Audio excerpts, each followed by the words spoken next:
a fúria, a insanidade dessa galera que tá na rua não vai desaparecer de uma hora pra outra. Não Assim. mesmo. Eles já estão lá há 43 dias. Não... Não mesmo. O problema central, galera, é o seguinte. Essas pessoas foram estimuladas por anos a acreditar em uma série de coisas. Tá? Eles estão enfrentando um inimigo que não é tão... Olha só, toda vez que você... Façam esse exercício, prestem bem atenção no que eu tô falando aqui. Façam o seguinte exercício. Quando você vai contar uma história bem... que tem dois polos muito claros, o bem e o mal.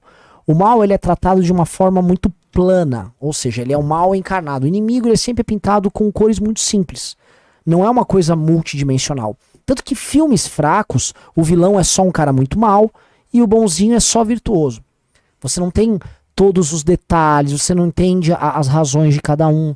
E aí você vai pegar obras artísticas melhores, você vai pegar uma multidimensionalidade aí na personalidade de cada personagem.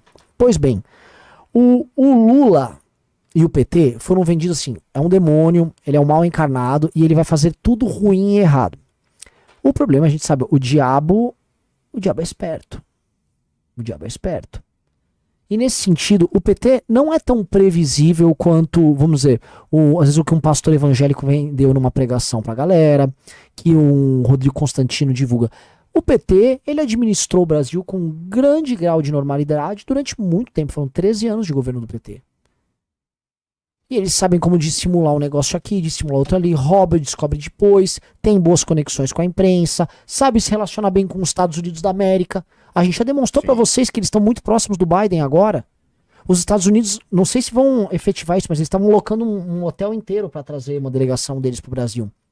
Ora, a partir do momento que o Lula entra e não se materializa, tipo assim, o apocalipse imediato, porque essas pessoas acham que vai ter um apocalipse, muita coisa muita maluquice vai vir. Vai ter uma galera que vai querer continuar, e vai falar, ele entrou. Vai ter uma galera que vai ficar confusa, que não vai estar entendendo, porque o Brasil ainda não virou Venezuela, mas quando é que vai virar Venezuela? Quando é que chega o apocalipse? O que eu faço? Muita gente vai se desmobilizar, outras tantas vão procurar líderes novos, vão surgir falsos profetas. Isso tudo vai acontecer. Isso tudo é normal. O ponto é, enquanto eles subestimaram e não entenderam o Lula é tão complexo e o PT é tão inteligente na ação política que o PT, vamos lembrar, o Zé Dirceu efetivou um retorno ao poder, como ele disse, quando o Bolsonaro chegou ao poder, naquela frase, nós não vamos ganhar a eleição, mas nós chegaremos ao poder. E é muito óbvio, foi durante o governo Bolsonaro que o Lula foi solto, que a Lava Jato acabou, que o PT meteu um cara deles na PGR. O PT começou a acumular postos de poder durante o governo Bolsonaro e chegou agora o poder de fato pelas urnas durante o governo Bolsonaro. O PT fez barba, cabelo e bigode com apoio do Bolsonaro. E aí eles estão de volta. E assim, eles são bem mais espertos do que a gente imagina. E essas pessoas que têm uma coisa assim, é matar ou morrer com o PT? O matar ou morrer, ele tá funcionando enquanto narrativa porque a presidência da República ainda não tá na mão do PT.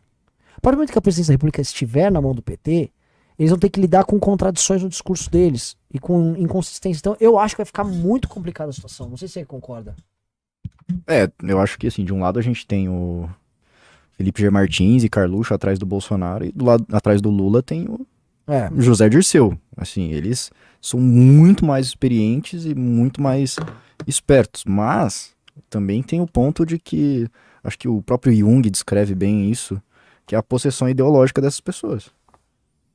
Eles estão num estado de transe, eles não estão na sanidade, eles já passaram de um plano pro outro, entendeu? Então, qualquer contradição do governo Lula, qualquer embate, vai ser motivo suficiente para essa galera começar a fazer barulho, começar a incomodar. Então, ou o Lula vai ter que conseguir o apoio do exército para desmobilizar eles, ou ele vai ter problema, assim, que só vai se agravando. Não tem como. Porque a massa ela é muito contagiosa. Entende? Então, às vezes, a pessoa ela tem 150 de QI, é super inteligente, mas ela tá lá no meio, entendeu?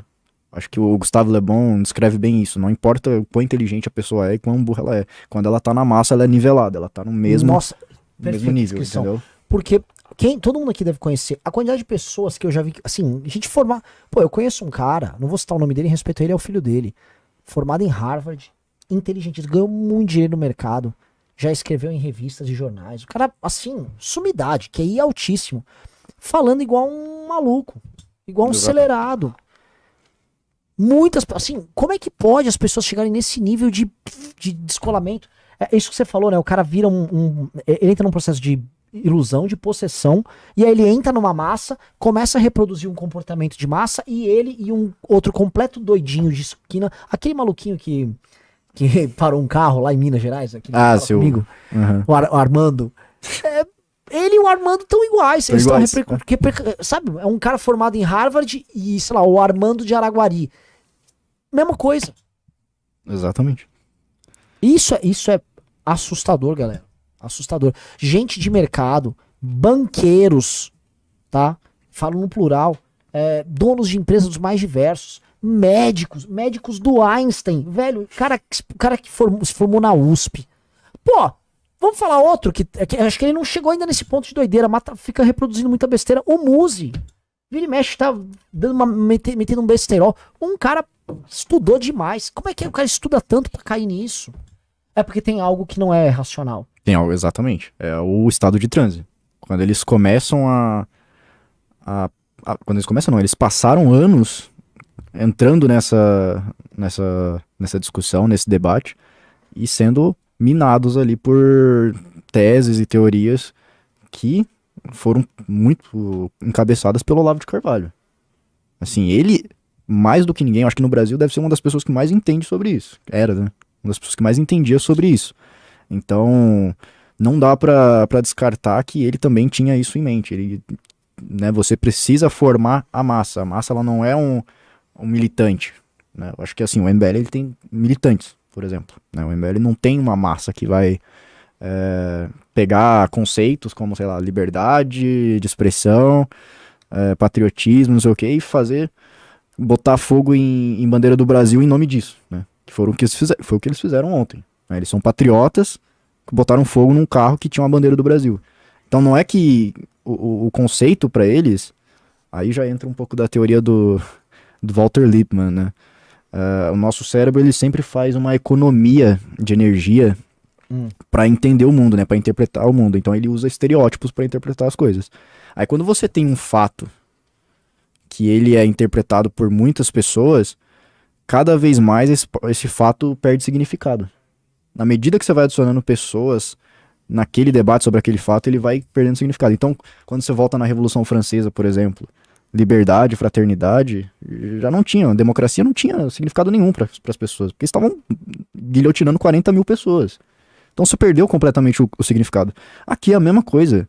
Você acha que alguém é realmente patriota ali? Eles estão realmente preocupados com isso? Eles estão preocupados com uma caixinha do conceito de patriota que é completamente vazia. Sim. Então por isso que o cara de Harvard, o cara lá de baixo da onde que você falou? De Araguari. De Araguari, ele tá no mesmo nível, porque eles estão possuídos por conceitos completamente vazios.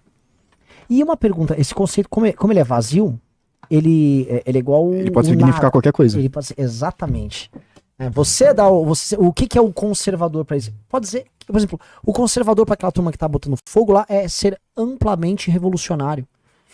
O conservador para eles pode ser, por exemplo, o nacionalista deles pode ser absolutamente entreguista. O Bolsonaro vai entregar o Brasil para os Estados Unidos para ele ser o rei vassalo do Trump. Maravilhoso. Você preenche com o que você quiser. E de fato, talvez tem alguns elementos que são elementos, vamos dizer, muito peculiares disso. O culto ao próprio Bolsonaro. Porque o Bolsonaro, ele tem algumas coisas intrínsecas a ele, mas ele também, muitas vezes, é o conjunto vazio. O Bolsonaro é forte e ele é fraco ao mesmo tempo. Sim. Ele é um mito, punidor, óculos, tem a caneta, ele vai pra cima dos comunistas, ao mesmo tempo, não consigo agir, não consigo governar, forças ocultas. Então, assim, ele é sempre impotente, ele tá doente, ele tá dodói, aí tem aquele quadro da Lucy Borne, ele tá chorando, o Carluxo mostra a perna dele podre, e ao mesmo tempo, ele é viril, ele é imbrochável. Né? Então, assim, você pode interpretar o Bolsonaro como você quiser. Uma mulher, uma senhora de idade, ela pode ficar absolutamente tocada pela dor e sofrimento de um homem que quer enfrentar esses poderosos, mas não consegue. Assim como um outro cara, sei lá, um ruralista, pode virar e falar, esse é porreta, esse dá tiro nos caras, porque ele faz assim, Faz arminha, exatamente. Bota o print do Mr. Pepe aí, ô Couto, que é aquele desenho do Bolsonaro. Aquilo representa perfeitamente a parte que acha que o Bolsonaro tá fraco, né? Que ele é uma pessoa... Ele é um frouxo. Frouxo, covarde. Que é isso que, assim, eu suponho que a galera que tá na rua tá assim agora. Tá começando a ficar assim, pensando desse jeito. Sim. Faz alguma coisa aí, o Bolsonaro não faz nada. E é o Bolsonaro chorão que tá representado aqui, né? Não, eles não jogam dentro das 4 linhas, ele fica lá chorando. Minha caneta eu tenho que usar, mas não consigo.